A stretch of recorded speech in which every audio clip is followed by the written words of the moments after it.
Dallas, Texas. Saturday. Happy Saturday. Saturdays are money days. The thing I want to talk to you about today, as this job is coming to a close, and you guys have probably seen parts of this job in one of my last videos. It was an aluminum shingle, and my buddy Johnny is the contractor on it, Johnny K, and he went back with a real high-end, certainteed, sort of slate look-alike asphalt shingle. And you know, it's a high-end area here, but just got this all done. They were just putting on some standing seam metal on in the back. And one of the things that I was thinking of as this is coming to a close is one of the most frequently asked questions that I get a lot is, when should you build? You know, and a lot of my other videos talks about like when you should submit your estimate to the insurance company, and how and who, you know, like who you should send that to. But then the next question becomes, when should you actually build the job? Like, so if you're doing the roof and gutters and painting and things like that were done here, you know, when should you start to perform those repairs when it's an insurance job? You know, like you definitely do not, right? You do not just want to go and sign somebody up and right away just start building no matter what. You don't want to do that. And I know a lot of people operate their business that way, but you really shouldn't do that at all. You should definitely, get with the insurance company, try to get on the same page about the scope of repairs that you're going to do at the very least, you know, before you build.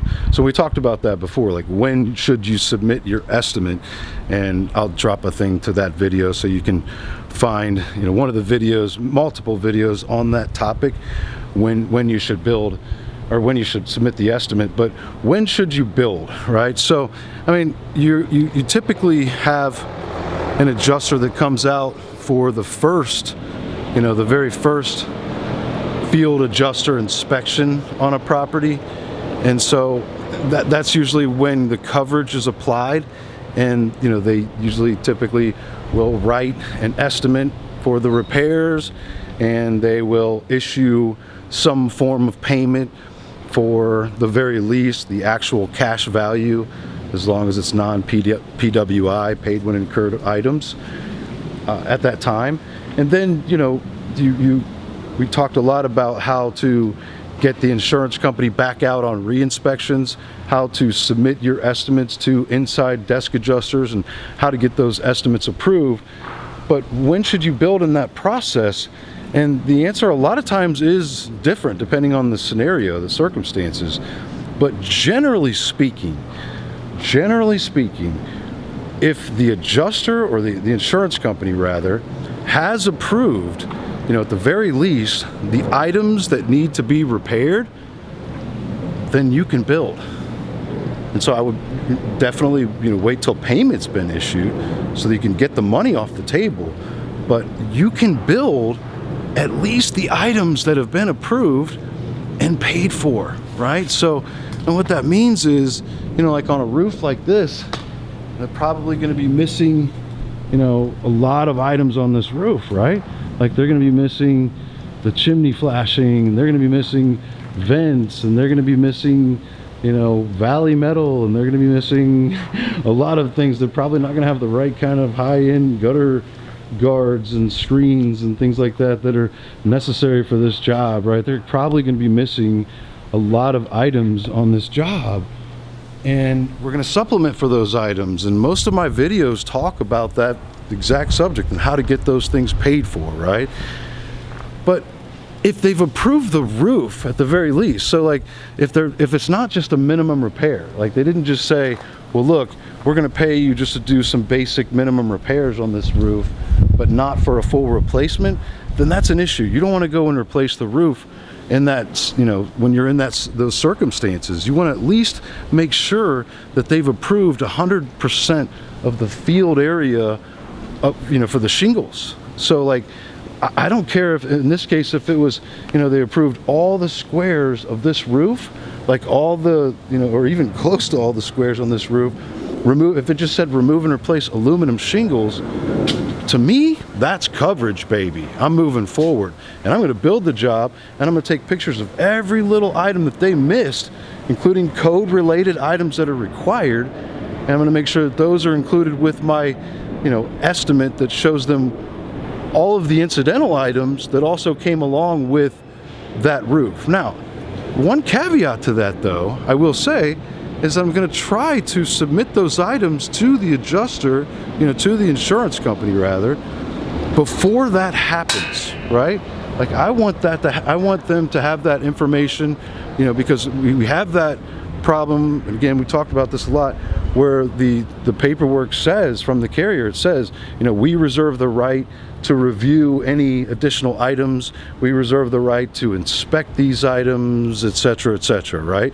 And so you don't want to lose the leverage that you may or may not have, by just going and building without giving them, without going through the operating process, the standard operating procedures that the chain of command, if you will.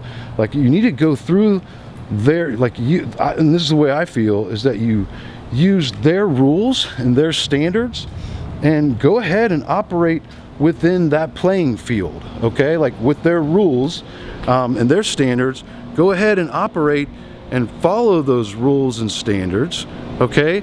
And use them against the carrier, right? So like if they want to use for overhead and profit, if they say, must reach a level of complexity and or coordination required of a general contractor, where it used to be, any 3 trades or more would get you overhead and profit, then instead of arguing about, well, I've got all these trades, or instead of arguing court cases or rulings in different states and things like that, or instead of arguing parts of the policy that may say that they should have overhead and profit, because remember, I'm always operating in the realm of a contractor consultant for my contractor client, and so I'm gonna stay in the lane of a contractor, which means that most of the time in most places where I work, I'm not allowed to discuss policy and or coverage.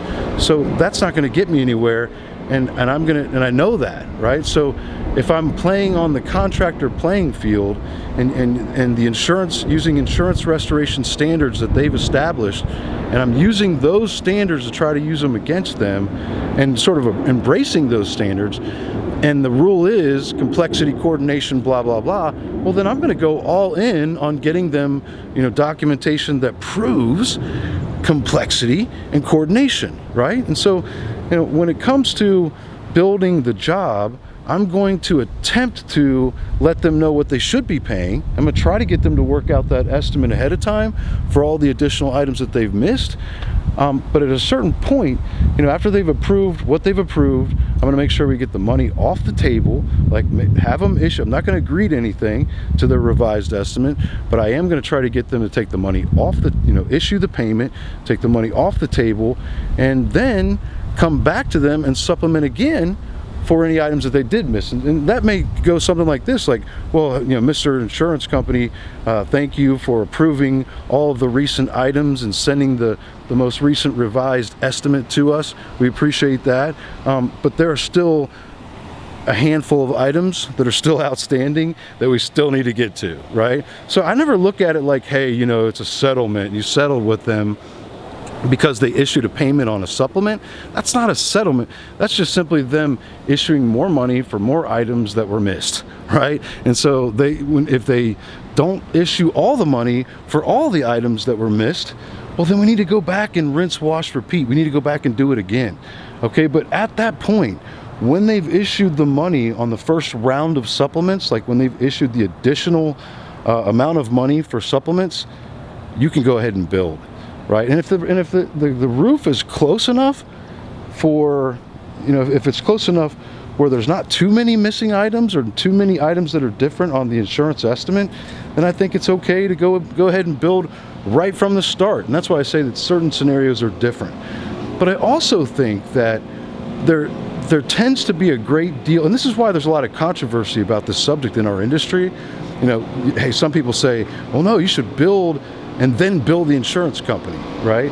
And others say what I say, which is, no, you want to follow the rules and use their standards against them. But one of the reasons I think why, you know, proponents of the other argument use that is because you do tend to have some more leverage once you've built the job, okay? Because now it's not just an estimate anymore, right? So whenever we do submit them an estimate, it's just a hypothetical, theoretical situation. It's not reality yet. It's just an estimate. And so, but once you've built it, whatever, you know, even if you're using an estimate format like Xactimate, that estimate then becomes an invoice for work that's already been incurred, okay? And so one of the questions that you might hear insurance companies ask right away whenever they receive your estimate for supplements is they'll say, have you already built the job?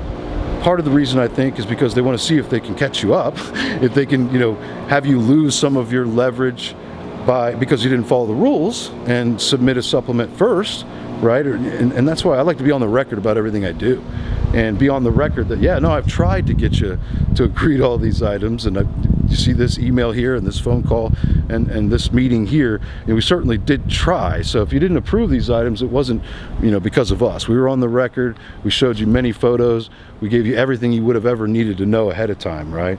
And so where some would say that if you skip the hypothetical estimate process and go right for the invoice, then you gain leverage, thinking of the fact that you lose a little leverage because you're not playing by their rules, okay? But also thinking that you can use that hypothetical estimate process to your advantage, meaning you can get them to pay a lot of money right then and there at that juncture. And then, of course, we talked about this before on a lot of my other videos.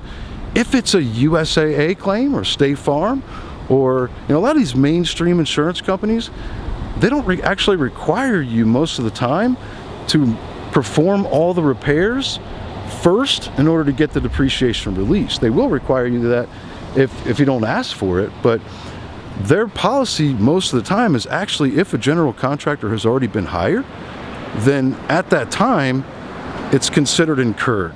So they will go ahead and release, if you show them a contract proving that, then they'll go ahead and release the recoverable depreciation right up front. So I like to try to get the recoverable depreciation released right up front whenever possible, right before building, right? Getting the estimates submitted to the insurance company, try to get some supplemental money off the table at that point also. And even just getting the supplemental process going, you know, before the build. A lot of times that first estimate that was written, especially if like it was in a storm, hailstorm, hurricane, something like that, it was probably way short because of the price list. You know, forget about the missing items, but the price list itself is probably short. I mean, a lot of times the customer could probably just call up the insurance company and say, hey, can you please update my price list to the current market because I'm unable to find a contractor to get the work done. You'd be surprised, a lot of them would say no problem. They would reprice it right there and send them out a supplemental check. I think you would agree with me. You know, like, why would they not, you know, give you, because if it's replacement cost value, they're supposed to pay for whatever it costs when the job is built, when it's actually, when it's incurred, right? So if you can get that depreciation off the table or as much as possible, like building code issues and stuff like that, they're not going to release the depreciation typically for that, because those are PWI items, paid when incurred, and they're never due under the policy until they're actually incurred, and you know, when that's actually, you know, those repairs have been performed. But anyway, getting the depreciation off the table up front, getting the first round of supplemental money off the table up front, and you know, doing all of that before the build, being on the record about anything that they don't pay at that point. You're not like waiving your right to go back again. It's not a settlement. They say, you know, if you agree to this, then we'll go ahead and release the money now. I've had this happen like 3 or 4 times just in the last couple of weeks. One of them was on a $406,000 job that went from like 180 something. So like, you know, they try to use that and dangle it over you. Like, if you agree to the supplemental estimate, which is not enough to begin with, if you agree with that, then we'll go ahead and release, you know, the depreciation and all of the additional supplemental monies that we're approving at this time. And so if you say, yeah, I agree to that, Then you go back later and say, hey, you know, they didn't approve the overhead and profit, they didn't approve these other items. They said, yeah, but we show here that you agreed to that, right? No, I didn't. So my thing is, look, I can't say that I agree to anything now.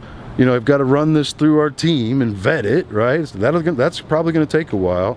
But I'll tell you what, you know, this is undisputed money, right? So I can tell them, I'll tell you what though, go ahead and send the check, send the money now, so that we can get the repairs going, right? Because I know that that's what you want, Mr. Insurance Company, and that's what we want, is to help our mutual client, you know, to get the repairs made so that they can, you know, be restored to their pre-loss condition.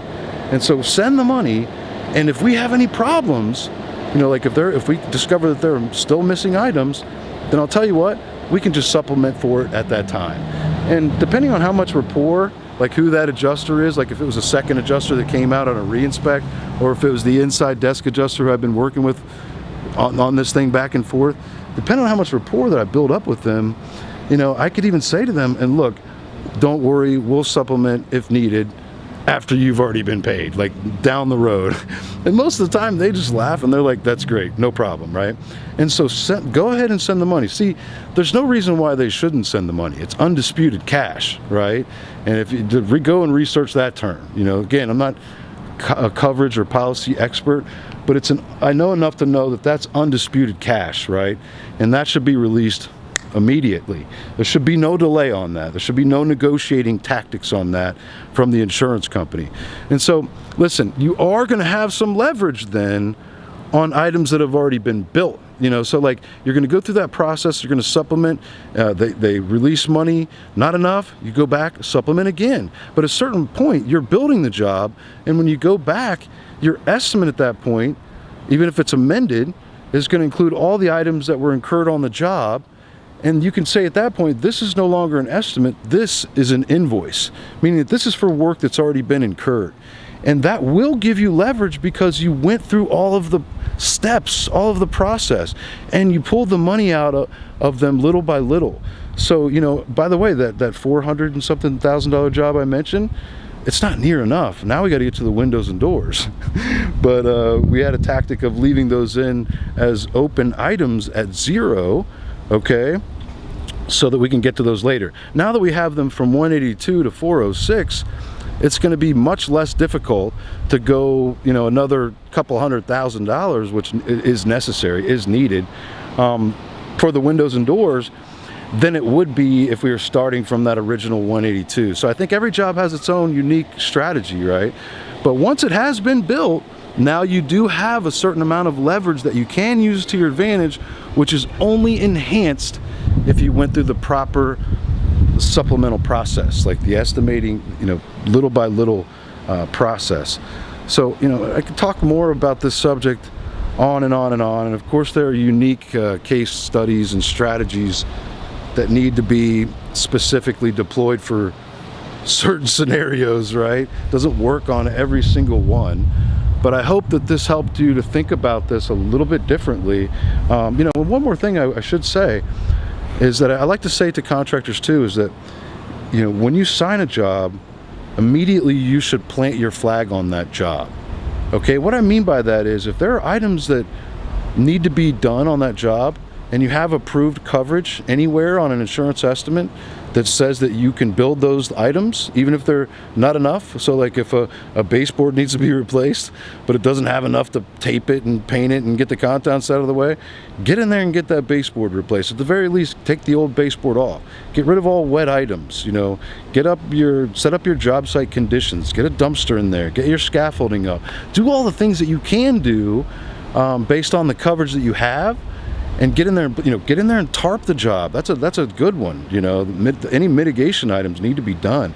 If there is wet drywall on the job because of wet spots, get in there and get that out of there. So now you have items that you can invoice for. These are incurred items. So one of the big things there is that now you should have a way less likelihood, less of a chance that your client is going to pull out on you during this process where the insurance thing is playing out, right? Because now you're performing repairs, right? It's not just estimating the estimating process alone, but you're actually performing repairs. So you've planted your flag. So I think that has a lot of value. And then also you could tell the insurance company by way of your invoicing and such, and your signed contracts, with the client, that that you have been, not only have you been hired, but you have been performing repairs, and you're busy lining up the rest of the project because it's so extensive and it requires so much coordination and it's so complex, right? That all of this is in motion.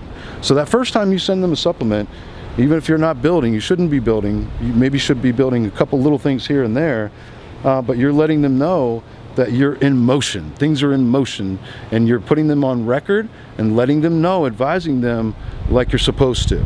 But now it's on you, insurance company. So plant your flag. That's the other thing. And that's it for now. Happy Saturday. I hope you guys are out there getting it. And so much appreciate you. Much love goes out to all you guys. I can't tell you what it's like, the feeling, what it's like here, this for me, this spring and going into the summer, and all of the things that are happening in my life and in my career and in this industry. And it's just, I'm happy to be, so blessed to be, we all should say this a little more, a free man in America, and just to be, to live in a place like Dallas, Fort Worth, and have a family like I have, and the friends that I have, the circle of people that are in my life, and people that love me and the people I love, and I appreciate this following here on this YouTube channel. If you're watching this, copy of this on Facebook or somewhere else, I just appreciate anybody that would ever take 5 seconds to listen to something that I've got to say, on the subject of insurance restoration training. But I just love you guys so much, and I'm here to help. If anybody, please drop a comment if you have a question or something to say about this or anything else. I'll respond. I try to respond to all my comments, and it goes without saying, if you haven't already subscribed to the channel, please do that. Please give me a thumbs up. And I hope that you're getting ready to kick off this summer in a big way. Just because it's summer doesn't mean it's time to relax and just take the whole summer off. I mean, we got stuff we got to do. I'm definitely not taking the whole summer off. I'm doing some traveling, mostly for work, but I'm not taking the summer off. It's time to get crazy. It's time to grind. I'm fired up and more pumped than ever. And I know one thing, people start to get depressed around October, November because the year's ending and they didn't hit their mark. And I'm thinking about that now. I'm thinking about that right now at the end of May. I don't want to end this year with regrets, man. I want to go all out and give it everything I've got and leave it all on the field. So keep grinding. Whatever you're dealing with in your life that might be keeping you from attaining your goals, things can change so quick in this industry overnight. So I say get up, get out there. Whatever you're dealing with, move that mountain out of the way so you can get to the other side. Charge through it. See you at the top. Peace. Love you.